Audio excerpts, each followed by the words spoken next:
Bonjour et soyez les bienvenus. C'est aujourd'hui le dimanche de la santé. Notre célébration veut rejoindre tous ceux qui travaillent auprès des personnes fragiles, malades, âgées, handicapées. Mais nous avons aussi à nous découvrir fragiles, vulnérables, à découvrir que la réponse de Dieu, c'est sa croix, c'est la croix de son Fils, et que la réponse du Christ se manifeste dans ses guérisons. Il guérit, il chasse les esprits mauvais, il enseigne, il prie, seul. En marchant à nos côtés, le Christ se fait prochain dans ce qui nous fragilise ou nous abîme. Au nom du Père et du Fils et du Saint-Esprit, la grâce de Jésus notre Seigneur, l'amour de Dieu le Père et la communion de l'Esprit Saint soient toujours avec vous. Vivant et fragile, tel est le thème de ce dimanche de la santé.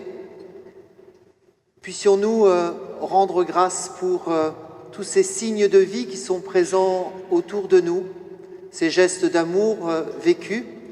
Puissions-nous aussi présenter au cœur de cette célébration toutes nos fragilités, toutes les fragilités de ceux que nous connaissons, particulièrement ceux qui vivent l'épreuve de la maladie. À travers cette double réalité, à la fois des fragilités, de la beauté de la vie, entrons dans cette célébration. Demandons au Seigneur qu'il nous fasse reconnaître la beauté, la grandeur de la vie et qu'il nous rende disponibles de cœur et aussi par nos mains, par notre temps, au service de ceux qui ont besoin, par un geste, par une attitude, par une parole, que nous puissions apporter le réconfort, un geste de tendresse à ceux qui vivent une situation de fragilité. Au début de cette Eucharistie, reconnaissons que nous sommes pécheurs. Seigneur Jésus, la maladie, le handicap, le grand âge, les soucis nous fragilisent.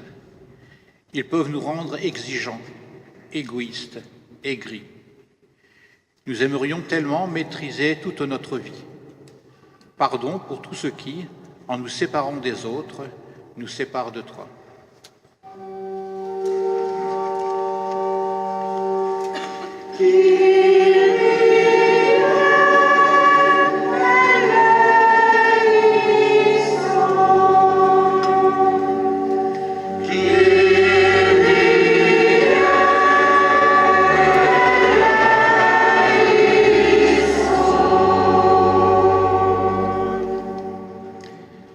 Seigneur Jésus, dans ce monde où la performance est souvent à l'honneur, nous oublions quelquefois ceux que la vie n'a pas épargnés.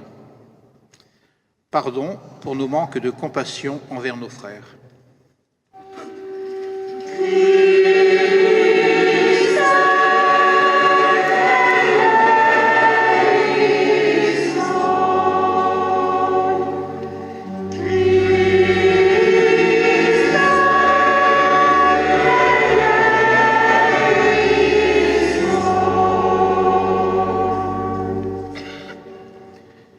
Seigneur Jésus, tu t'es fait proche des blessés de la vie, des malades, des exclus.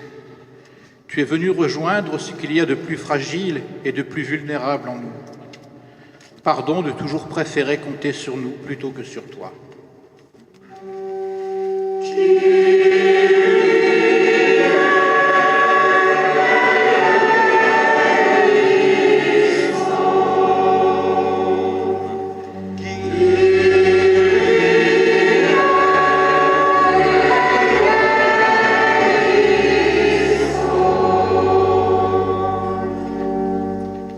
Que Dieu Tout-Puissant nous fasse miséricorde, qu'il nous pardonne nos péchés et nous conduise à la vie éternelle.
ton amour inlassable, Seigneur, veille sur ta famille. Et puisque ta grâce est notre unique espoir, garde-nous sous ta constante protection. Par Jésus-Christ, ton Fils, notre Seigneur et notre Dieu, qui vit et règne avec toi en l'unité du Saint-Esprit, maintenant et pour les siècles des siècles. Le juste n'est pas épargné par le malheur. Job nous livre un formidable message, car sa foi demeure. Lecture du livre de Job.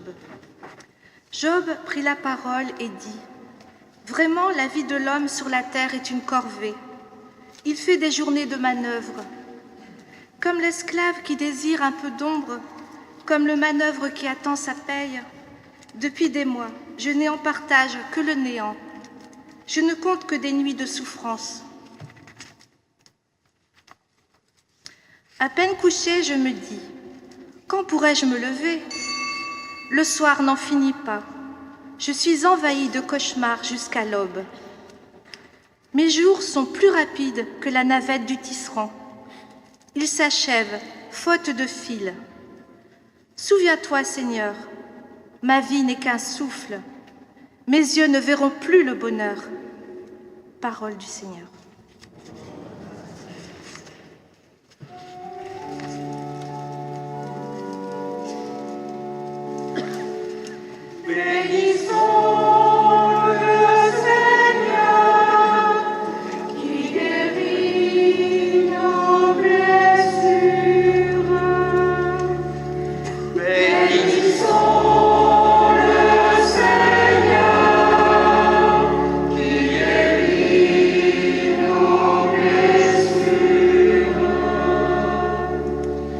Il est bon de fêter notre Dieu, il est beau de chanter sa louange, il guérit les cœurs brisés et soigne leurs blessures.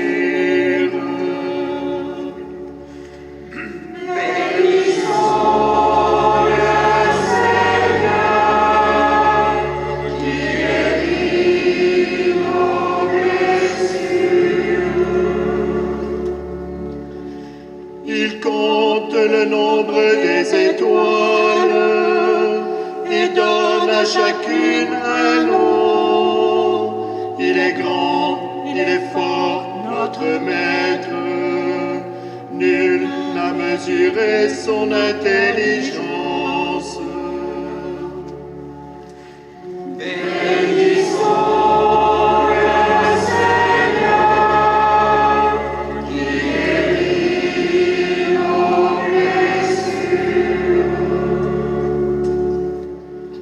Le Seigneur élève les humbles et rabaisse jusqu'à terre les impies.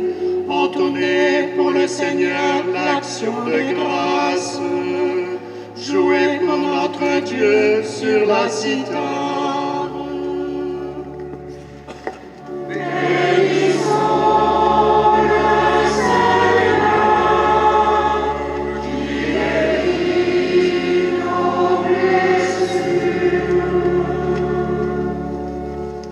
Annoncer l'Évangile, c'est, comme le Christ, se mettre au service de nos frères. Lecture de la première lettre de saint Paul apôtre aux Corinthiens.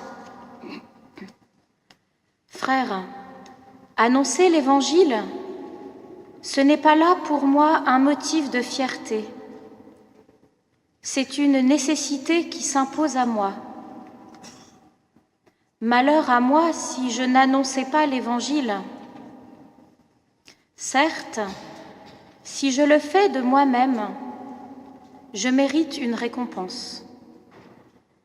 Mais je ne le fais pas de moi-même. C'est une mission qui m'est confiée. Alors, quel est mon mérite ? C'est d'annoncer l'Évangile sans rechercher aucun avantage matériel et sans faire valoir mes droits de prédicateur de l'Évangile. Oui, libre à l'égard de tous, Je me suis fait l'esclave de tous, afin d'en gagner le plus grand nombre possible. Avec les faibles, j'ai été faible, pour gagner les faibles. Je me suis fait tout à tous, pour en sauver à tout prix quelques-uns. Et tout cela, je le fais à cause de l'Évangile, pour y avoir part, moi aussi. Parole du Seigneur.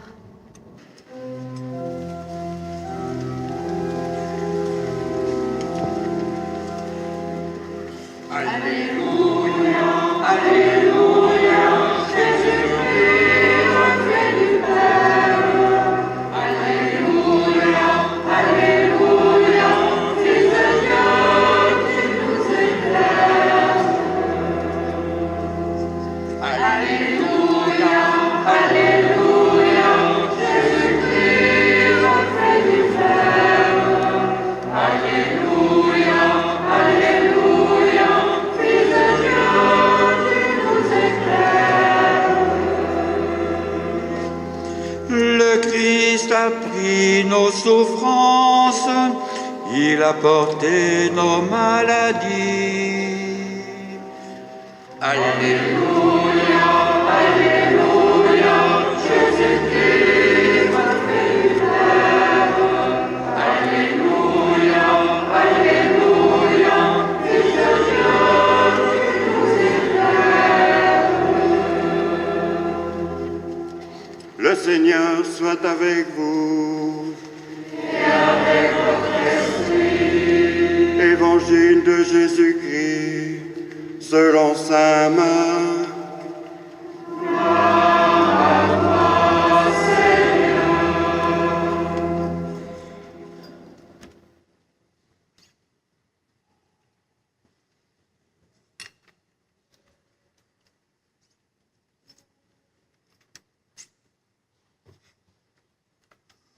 En ce temps-là, aussitôt sorti de la synagogue de Capharnaüm, Jésus et ses disciples allèrent avec Jean et Jacques dans la maison de Simon et d'André.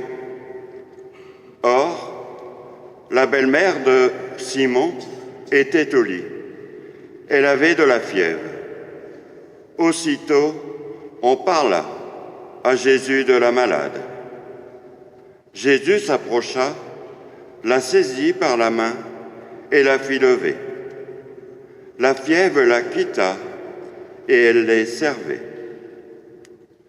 Le soir venu, après le coucher du soleil, on lui amenait tous ceux qui étaient atteints d'un mal ou possédés par des démons.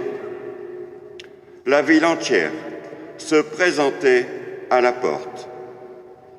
Il guérit beaucoup de gens atteints de toutes sortes de maladies et il expulsa beaucoup de démons. Il empêchait les démons de parler parce qu'ils savaient, eux, qui il était. Le lendemain, Jésus se leva bien avant l'aube, il sortit et se rendit dans un endroit désert. Et là, il priait.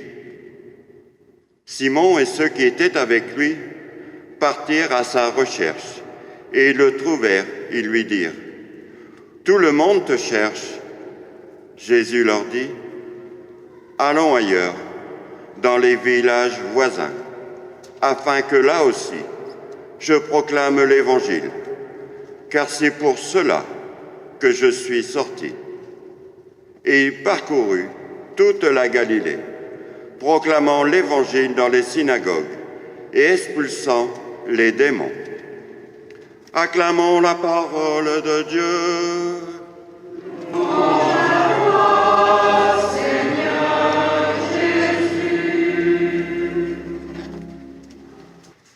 Un encensoir qui fume devant l'autel. Pourquoi ce geste? Pourquoi on a posé cela devant l'autel au cours de ce dimanche de la santé?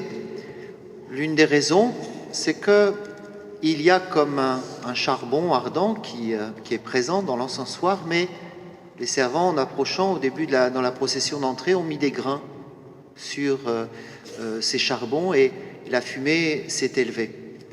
J'aimerais avec vous prendre dans ces textes des lectures 3 grains d'encens que nous pourrions mettre sur le charbon ardent de l'amour de Dieu.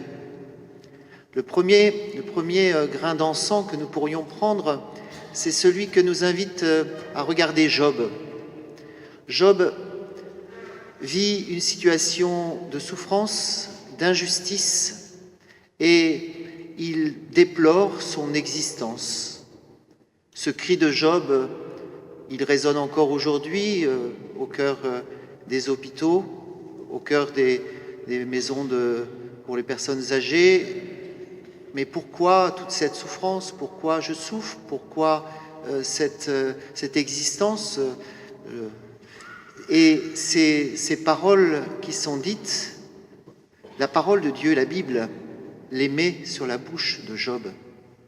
Cette parole est présente dans la parole de Dieu pour dire qu'il n'est rien de l'homme, de ses peines, de ses souffrances, qui ne puisse monter vers Dieu, qui ne puisse être élevé comme les grains d'encens provoquent cette fumée qui monte vers le ciel. Et cela, nous pouvons le prendre aussi pour nous-mêmes, qu'il n'y ait pas de cri vis-à-vis de Dieu que nous éteignons. J'ai pas le droit de dire ça à Dieu. J'ai pas le droit de... Eh bien, regardez ce que dit Job. Vraiment, il râle, quoi. Il dit que c'est pas normal, que l'existence humaine ne vaut rien. Il crie vers Dieu. Et le psaume dira, « Le Seigneur élève les humbles et rabaisse jusqu'à terre les impies. » Il élève les humbles. Le Seigneur entend la voix du malheureux. Premier grain d'encens, que nous puissions faire monter vers le Seigneur tous nos cris et que nous puissions aussi porter dans notre prière tous les cris des hôpitaux, tous les cris des personnes seules, de ceux qui vivent le désespoir, ces cris qu'ils montent vers Dieu par notre intercession. Un deuxième grain d'encens que nous pourrions mettre sur le charbon ardent de la charité, de l'amour de Dieu, c'est les gestes simples de Jésus. Je suis saisi, pour moi c'est l'un des petits passages d'évangile comme une perle d'évangile, quand Jésus rentre chez Simon et qu'il sait que la belle-mère de Simon est malade, il s'approche, il prend la main et il la relève. Et la belle-mère de Simon réagit. Elle est guérie de sa fièvre et elle l'est servée. Cette femme, sa joie, c'est d'être la maîtresse de la maison et de pouvoir accueillir, de pouvoir recevoir chez elle. Et la voilà que la maladie l'empêche de vivre debout, de faire ce qu'elle peut faire, d'accomplir ses talents, tous ses trésors. Et Jésus la relève à travers des gestes simples. On ne dit pas qu'il fait une parole d'invocation, non, simplement, il s'approche, lui prend la main et la relève. Dans cette action de Jésus, nous avons d'une certaine manière ce que nous pouvons faire. Que la belle-mère de Simon se lève et qu'elle les serve, ça c'est la deuxième partie. Mais nous pouvons être comme le Christ. Je vous invite à le prendre comme pour vous, c'est ce grain d'encens que vous pouvez mettre sur le charbon ardent de l'amour de Dieu. De qui je vais m'approcher? Oh, je ne peux pas faire grand-chose. De qui je peux m'approcher? Un téléphone, une rencontre, voilà. De qui je peux m'approcher? À qui je peux tendre la main? À qui je peux, la relever? Quelques jeunes visitent personnes isolées régulièrement et en entendant un petit écho vendredi, on sentait une joie profonde, une mutuelle joie de pouvoir s'approcher, de pouvoir tendre la main, de pouvoir discuter, échanger. Et là, le grain d'encens est sur le charbon ardent de l'amour de Dieu et il fume, il s'élève vers le ciel. Troisième grain que je vous invite à mettre, c'est celui que Paul nous parle dans la deuxième lecture. Il dit, mais malheur à moi si je n'annonce pas l'Évangile. Vous voyez, malheur à moi si je n'annonce pas l'Évangile, j'aimerais dire que ce grain d'encens, c'est de dire qu'il est possible, quelle que soit notre situation, de crier vers Dieu, de dire, d'exprimer que nous devons aller vers ceux qui ont besoin de nous approcher, de leur tendre la main, que c'est dans notre vie, qu'il dépend de nous, que cet évangile soit annoncé, que bien sûr notre société, à travers, il suffit d'ouvrir les séries télé, de regarder les séries télé, de voir un peu, on va nous présenter des gens qui vont bien, on va nous présenter des belles réussites, les stars et tout ça, c'est très, très beau, voilà. Mais nous avons à dire l'évangile de la beauté de la vie humaine, du début à sa fin naturelle. Nous avons à dire que même si il ne semble plus y avoir d'efficacité, eh bien que cela, il y a des personnes qui se mettent au service, des personnes en fin de vie, et qui à travers ces gestes, à travers des paroles, sortent de leur cœur des trésors, sortent de leur cœur des choses magnifiques, même si aux yeux des hommes, on pourrait se dire qu'il n'y a pas d'utilité, mais l'utilité est profonde, que nous puissions dire la beauté de la vie humaine au cœur de la fragilité. Job qui crie, c'est dans la parole de Dieu. Jésus qui s'approche, qui tend la main, qui relève, c'est dans la parole de Dieu. Que nous puissions dire à notre monde qu'à travers ces gestes si simples, à travers ces réalités toutes belles, toutes humbles, il y a une beauté extraordinaire. Mettons ce grain d'encens sur le charbon de l'amour de Dieu. Que à travers c'est pas grand-chose un petit grain d'encens, le petit possible de cette semaine, mais ça fume. Alors même si maintenant ça fume plus trop, mais ça fume. Alors que je vous invite, maintenant que ça fume plus, que ça fume dans votre cœur, que vous mettiez dans votre cœur ces grains d'encens. Ensemble, proclamons notre foi. Je crois en Dieu, le Père Tout-Puissant, Créateur du ciel et de la terre, et en Jésus-Christ, son Fils unique, notre Seigneur, qui a été conçu du Saint-Esprit, est né de la Vierge Marie, a souffert sous Ponce Pilate, a été crucifié, est mort et a été enseveli, est descendu aux enfers. Le troisième jour est ressuscité des morts, est monté aux cieux, est assis à la droite de Dieu le Père Tout-Puissant, d'où il viendra juger les vivants et les morts. Je crois en l'Esprit Saint, à la Sainte Église catholique, à la communion des saints, à la rémission des péchés, à la résurrection de la chair, à la vie éternelle. Amen. Pour que tous les hommes puissent mener sur cette terre une vie digne et fraternelle, faisons monter ensemble notre prière vers le Seigneur.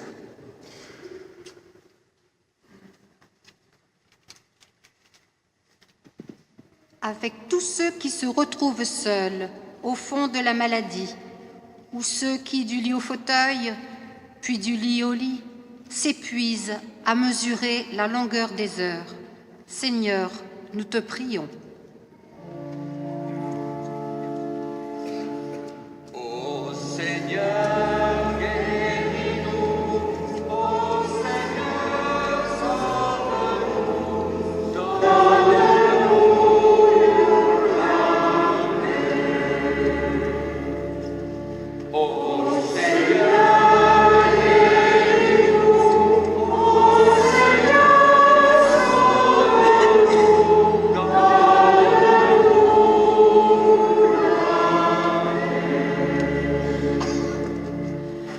Avec tous les blessés de la vie, ceux dont le souffle vacille à cause d'espoirs déçus, faibles parmi les faibles, à la recherche d'un sourire, d'un regard.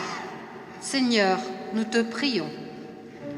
Ô Seigneur, guéris-nous. Ô Seigneur, sauve-nous.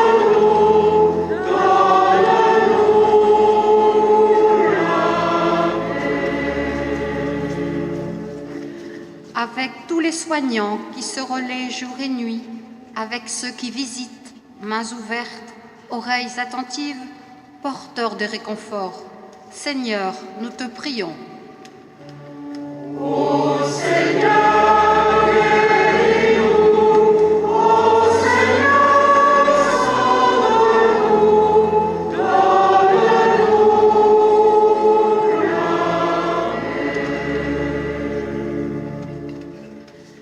Les bonheurs de la vie sont signes de Dieu. Avec tous ceux qui se relèvent guéris, ceux qui vivent d'heureux événements, pour nos familles, notre communauté paroissiale, d'un mot comme un cri d'espérance. Seigneur Jésus, nous te disons merci.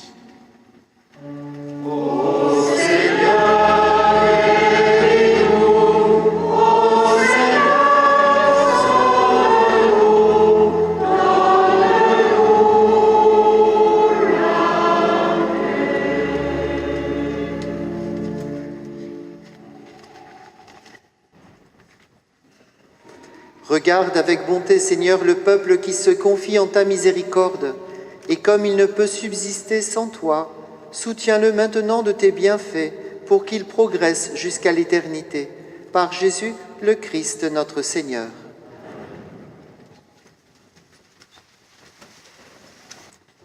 Bonjour à tous. En ce dimanche de la santé, et au nom du service évangélique des malades, je réinterpelle la communauté pour faire part que nous offrons des visites à domicile de personnes isolées, de personnes malades, de personnes âgées, de personnes qui sortent de l'hôpital. Envoyés en mission par notre évêque, nous gardons de cette façon-là un lien avec la paroisse. Vous pouvez toujours rejoindre notre groupe qui, pour la prochaine fois, se réunit le mardi 10 mars au relais Sainte-Catherine à 14h30. Merci pour toutes ces personnes à qui vous pensez, qui pourraient aussi nous être confiées par le biais de ce service évangélique des malades. Sachez que ces visites, dans un premier temps, peut être des visites de sympathie, mais qui se transforment en moments de prière partagés, en temps de communion apporté après une telle célébration. Et aussi, ça peut être l'occasion de célébrer une messe, ce dont nous avons déjà réalisé avec nos prêtres à domicile de ces personnes. Merci pour elles. Je rajoute aussi une autre intention, alors que j'invite la communauté paroissiale à porter cette intention. Nous l'avons entendu aussi, il y a eu de nombreuses funérailles cette semaine. Il y en aura la semaine prochaine. Et l'équipe d'accompagnement des familles en deuil est assez chargée, j'allais dire presque écrasée par cette mission. Donc je confie à votre intention que de nouvelles personnes puissent se joindre à cette équipe d'accompagnement des familles en deuil qui vit vraiment un très beau ministère, une très belle visitation des familles à cette occasion-là. Je confie à cette intention et peut-être aussi concrètement, si parmi vous, l'un ou l'autre désire vivre ce beau service, qu'ils prennent contact avec moi pour pouvoir discerner, pour pouvoir en discuter. En tout cas, je vous confie vraiment cette intention parce que c'est tellement beau ce ministère et je ne voudrais pas que les gens, à cause du nombre de rencontres, de visites, s'épuisent. Alors je le confie à votre intention et je confie aussi à votre discernement. Prions le Seigneur. Tu as voulu, Seigneur, que nous partagions un même pain et que nous buvions à la même coupe. Accorde-nous de vivre tellement unis dans le Christ que nous portions du fruit pour le salut du monde, par Jésus, le Christ, notre Seigneur. Le Seigneur soit avec vous. Que Dieu Tout-Puissant vous bénisse, le Père, le Fils et le Saint-Esprit. Bon dimanche à chacun et chacune.